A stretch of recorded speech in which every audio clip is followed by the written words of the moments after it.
नमस्कार दोस्तों, चलिए आपका स्वागत है इन्फो हंट फाइवर इस चैनल पे। आज मैं रायबरेली और अमेठी सीट को लेकर चर्चा करूंगा।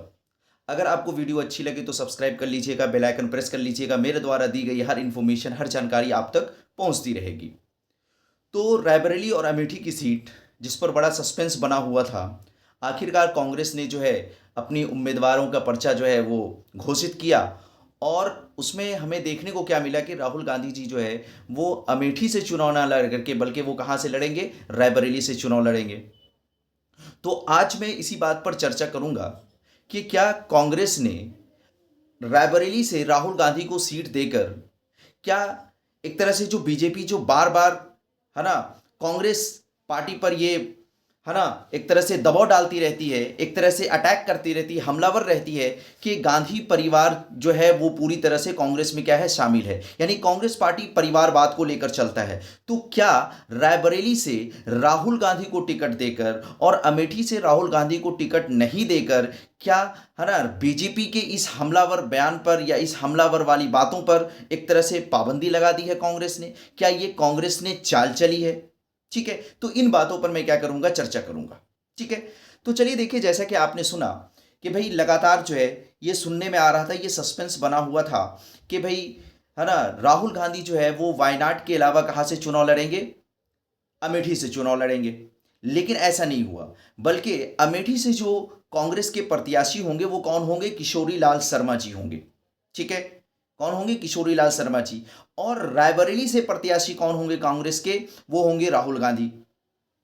तो राहुल गांधी जो है उन्होंने अमेठी सीट छोड़कर उन्होंने कौन सी सीट अपनाई? रायबरेली की सीट अपनाई कि रायबरेली से चुनाव लड़ेंगे। हालांकि अगर देखा जाए तो अमेठी और रायबरेली ये दोनों के दोनों सीट जो है ये जो है ना गांधी परिवार का इस एक तरह से इस सीट से क्या रहा है, लगाव रहा है।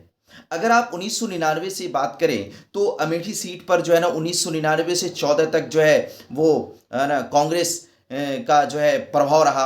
और अगर रायबरेली सीट की बात करें तो 1999 से अभी तक 2019 तक जो है लास्ट टाइम जो है ना वो है ना सोनिया गांधी वहां से सांसद के रूप में जीती, है ना, कहाँ से? रायबरेली से। और चूंकि वो राज्यसभा की सांसद हो गई, राज्यसभा में चली गई, इसलिए वो सीट खाली हो गई थी। लेकिन है ना राहुल गांधी ने जो है अमेठी सीट, जो उनके कहीं ना कहीं है ना उनके पिता की सीट थी, भाई अमेठी से जो है ना जो गांधी परिवार का लगाव हुआ वो कब हुआ? 1980 के दशक में हुआ, जब पहली बार संजय गांधी वहां से क्या लड़े थे, चुनाव लड़े थे। और उसके बाद फिर राजीव गांधी भी अमेठी से चुनाव जीत कर आए। लेकिन राहुल गांधी ने जो है अपने पिता और अपने एक तरह से चाचा की सीट का जो है ना वो चुनाव ना करके उन्होंने किस सीट का चुनाव किया? माने उस सीट का चुनाव किया जहां से उनकी मां यानी सोनिया गांधी क्या करती रही है, चुनाव लड़ती रही है। उस सीट का उन्होंने चुनाव किया। तो ऐसा करके है ना कांग्रेस ने क्या कोई चाल चल दी? है ना कांग्रेस ने है ना एक अलग तरह की राजनीति करने की कोशिश की। और क्या राहुल गांधी के रायबरेली से प्रत्याशी होने के बाद क्या अमेठी से उनका है ना एक तरह से उनकी लड़ाई खत्म हो गई? है ना, तो आपको पता होना चाहिए कि भले ही राहुल गांधी रायबरेली से प्रत्याशी तो बनाए गए हैं या रायबरेली से प्रत्याशी तो बने हैं, लेकिन अमेठी से उनकी लड़ाई खत्म नहीं हुई है। आपको पता होना चाहिए ये रायबरेली और अमेठी दोनों पास पास के जिले हैं। ठीक है, और बार बार है ना अभी आप देखेंगे कि आगे चुनाव में जब भाषण देंगे राहुल गांधी तो बार बार ये कहेंगे, है ना, स्मृति ईरानी से कहेंगे, बीजेपी वालों से ये कहेंगे कि भाई वहां पर जो है ना इंडस्ट्री जो बंद हो गई है उनको चलाया जाए, उनको चलाने की बात करेंगे, है ना, उसके उत्थान की बात करेंगे। तो बार बार कहीं ना कहीं राहुल गांधी अमेठी पर क्या होंगे, हमलावर होंगे। और वहां से जो अमेठी से प्रत्याशी है ना, कौन? आपके अपने आपने अभी सुना, है ना, किशोरी लाल शर्मा। आपने प्रत्याशी का नाम क्या सुना? किशोरी लाल शर्मा। तो हालांकि है ना अगर मीडिया, जो गोदी मीडिया हमारी है, अगर वो ये चाहे कि वहां पर जो है ना किशोरी लाल शर्मा को है ना कमजोर प्रत्याशी दिखाने की कोशिश करेंगे, मान लिया जाए, तो जरा सोचिए जो रायबरेली से प्रत्याशी खड़े किए गए हैं, है ना, वो कौन है? बीजेपी के प्रत्याशी। तो आपको पता होना चाहिए रायबरेली से जो है वो दिनेश प्रताप जी हैं। अब देखिए अमेठी के प्रत्याशी जो किशोरी लाल शर्मा जी हैं, ये हैं कौन? तो आपको पता होना चाहिए किशोरी लाल शर्मा जी जो है कभी राजीव गांधी के क्या हुआ करते थे? मैनेजर हुआ करते थे। ठीक है, और इनकी अच्छी पकड़ जो है ना वो कहां पे है? अमेठी में है। भाई जयराम रमेश जी जो कि कांग्रेस के नेता है, उन्होंने स्मृति ईरानी के बारे में कहा था, है ना, बयान दिया था अभी कुछ समय पहले कि भाई स्मृति ईरानी की पहचान सिर्फ इस वजह से है कि वो यूपी के अमेठी सीट से चुनाव लड़ती हैं और राहुल गांधी के खिलाफ लड़ती हैं। बाकी स्मृति ईरानी की कोई पहचान नहीं है अपनी। ऐसा बयान किसने दिया था? जयराम रमेश जी ने। ठीक है, तो कहने का मतलब मेरा ये है कि यहां से जो अमेठी से किशोरीलाल शर्मा जी को उन्होंने, है ना, प्रत्याशी बनाया है कांग्रेस ने, तो क्या किशोरीलाल शर्मा जी स्मृति ईरानी को टक्कर देंगे? तो बिल्कुल टक्कर देंगे। स्मृति ईरानी के लिए किशोरीलाल शर्मा जी के सामने भी राह आसान नहीं होगी, क्योंकि किशोरीलाल शर्मा जी, है ना, जो अमेठी सीट को जान रहे हैं, वो तब से जान रहे हैं जब वो राजीव गांधी के क्या हुआ करते थे? मैनेजर हुआ करते थे। तो पहले तो वो राजीव गांधी के मैनेजर बनकर आया करते थे, लेकिन इस बार जो है वो वहां के क्या बनकर आए हैं? प्रत्याशी बनकर आए हैं। एक एक क्षेत्र, एक एक एरिया, जनता से उसका लगाव वो बहुत पुराना है। स्मृति ईरानी जी के बारे में अगर कहा जाए तो स्मृति ईरानी जी जो है ना पिछले 10 साल से एक्टिव है अमेठी में। ठीक है, जिसमें एक बार सांसद भी रही वो, है ना, तो 5 साल उन्होंने सांसद के रूप में बिताया। हालांकि उससे पहले वो मेहनत कर रही, तभी 2019 में जो है ना वो सांसद बन गई, चुन ली गई स्मृति ईरानी जी। लेकिन जो किशोरीलाल शर्मा जी है, इनका संबंध तो पिछले 20-25 साल, 30 साल पहले से है ना, और वहां की जनता को जानते हैं, वहां के लोगों के नब्ज को समझते हैं किशोरीलाल शर्मा जी। तो हालांकि आपके सामने या मीडिया के सामने ये बात, है ना, आप सुनेंगे कि भाई किशोरीलाल शर्मा जी बहुत ही कमजोर प्रत्याशी है ना, न बहुत ही कमजोर हैं, वो स्मृति ईरानी को टक्कर नहीं दे पाएंगे। बहुत सारे लोग भविष्यवाणी कर रहे हैं स्मृति ईरानी को लेकर कि स्मृति ईरानी का तो जीतना तय है। लेकिन किशोरीलाल शर्मा जी जो है वो कमजोर प्रत्याशी नहीं है कांग्रेस की तरफ से, चूंकि उन्होंने जमीन, है ना, पहले से बना रखी है अमेठी में। जब राजीव गांधी के ज़माने में वो मैनेजर बनकर आया करते थे, तब से उन्होंने काम किया अमेठी के क्षेत्र में। और अभी जब उनके नाम की घोषणा हुई, समझिएगा इस बात को, तो नाम के घोषणा से 3-4 दिन पहले किशोरीलाल शर्मा जी वहां टहल रहे थे, लोगों से मिल रहे थे घर घर जाकर, है ना। तो जाहिर सी बात है, लोगों को पता तक नहीं होने दिया।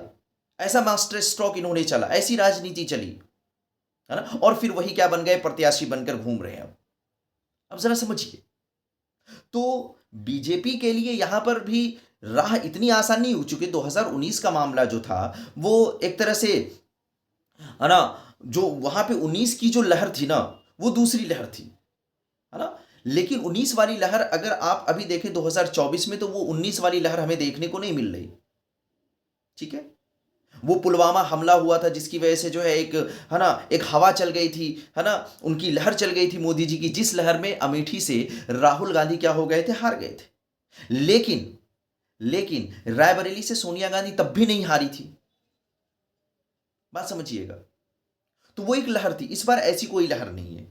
इस बार जो है जनता जो है ना, जनता को थोड़ा सा, जब इस सस्पेंस से पर्दा उठाया गया, कांग्रेस ने इस सस्पेंस से पर्दा उठाया, तो थोड़े समय के लिए दुख हुआ, लेकिन फिर वो, है ना, उस दुख को भुलाकर इंडिया के लिए काम करना शुरू कर दिया। उन्होंने कांग्रेस के लिए काम करना शुरू कर दिया।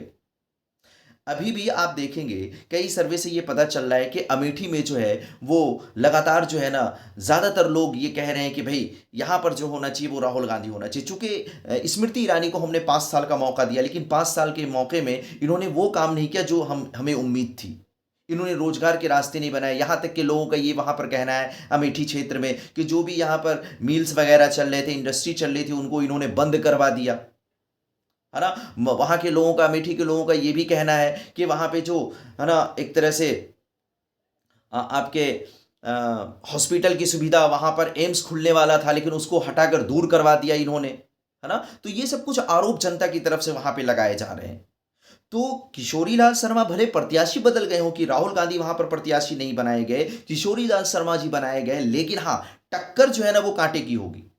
अब चुनौती दोनों तरफ है। बीजेपी को चुनौती ये है कि भाई वो स्मृति ईरानी वहां से जीत जाए। अगर स्मृति ईरानी वहां से हार गई तो पूरे यूपी में उनकी क्या हो जाएगी? किरकिरी हो जाएगी, और पूरे यूपी में बीजेपी का क्या हो जाएगा? एक तरह से नाम बदनाम होगा। और कांग्रेस के लिए चुनौती की बात यह है कि भाई कांग्रेस ये चाहेगी कि किशोरीलाल शर्मा जी जीत जाए। ठीक है, तो दोनों के लिए एक दूसरे की चुनौती है। और ऐसा करके कांग्रेस ने जो है ना कहीं एक तरह से परिवारवाद को खत्म करने की कोशिश की। ये संदेश देने की उन्होंने कोशिश की कि हम एक कार्यकर्ता के लिए भी अपनी पसंदीदा सीट जो है ना क्या कर सकते हैं? छोड़ सकते हैं।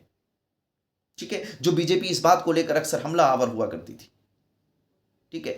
तो कहने का मतलब मेरा ये है कि जो सस्पेंस से पर्दा उठा है और ये जो टक्कर है, अब जैसे अगर आप है ना अमेठी की बात कर, अमेठी के बाद रायबरेली की बात कर रहे हैं, तो रायबरेली से जो बीजेपी के प्रत्याशी वो कौन है? दिनेश प्रताप जी हैं, है ना।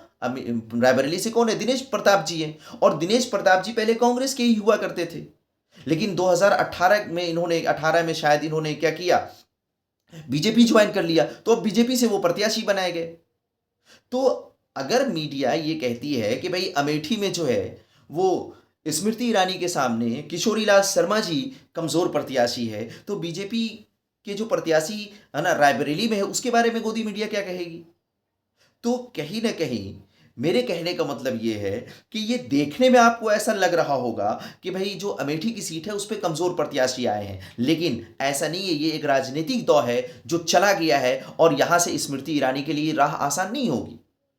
चूंकि 2019 का मामला कुछ और था, पुलवामा की लहर थी, उस पर मोदी की लहर थी, बहुत तरह की बात थी 2019 में, लेकिन इस साल जो है वो बात नहीं है। इस साल लोग धर्म की सोच से आगे निकल कर बात कर रहे हैं, रोजगार की बात कर रहे हैं, बात समझ रहे हैं, बेरोजगारी पर बात कर रहे हैं, महंगाई पर बात कर रहे हैं, है ना। तो स्मृति ईरानी से जो लगातार वहां की जनता है वो पूछ रहे हैं, सवाल पूछ रहे हैं, तो इसके लिए स्मृति ईरानी के लिए भी राह आसान नहीं होगी, है ना। और चूंकि आप देख रहे होंगे लगातार इससे पहले 2 चरण के मतदान हो भी चुके, और उसमें आपने क्या देखा कि जो जनता का मूड है वोट देने का, वो कम परसेंटेज में वोट दिए जा रहे हैं।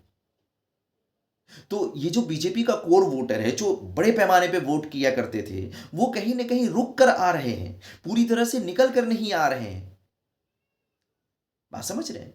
तो कहीं ना कहीं एक कांटे की टक्कर होगी, एक कांटे की फाइट होगी। अब इस फाइट में, इस कांटे की टक्कर में देखना यह है कि जीतती कौन सी पार्टी है। क्या इंडिया गठबंधन जीतती है? क्या एनडीए गठबंधन जीतती है? यह समय का हमें क्या करना पड़ेगा? इंतजार करना पड़ेगा। लेकिन हाँ, अब आनंद लीजिए और देखिए, चुनाव में भरपूर हिस्सा लीजिए, आप चुनाव में भरपूर वोट दीजिए सभी लोग, है ना। सबसे मैं वोट की गुजारिश कर रहा हूँ, सब लोग भरपूर वोट दीजिए, और फिर हम लोग जून में जो है जब इसका रिजल्ट आएगा, जब इसके बारे में बताया जाएगा, तो उसका हम लोग क्या करेंगे? इंतजार करेंगे। ओके, धन्यवाद। ये छोटी सी बात आप लोगों से करनी थी, छोटी सी गुफ्तगू करनी थी। अगर वीडियो अच्छी लगे तो सब्सक्राइब कर लीजिएगा, बेल आइकन प्रेस कर लीजिएगा। मेरे द्वारा दी गई हर इन्फॉर्मेशन, हर न्यूज़ आप तक पहुँचती रहेगी। Okay, thank you.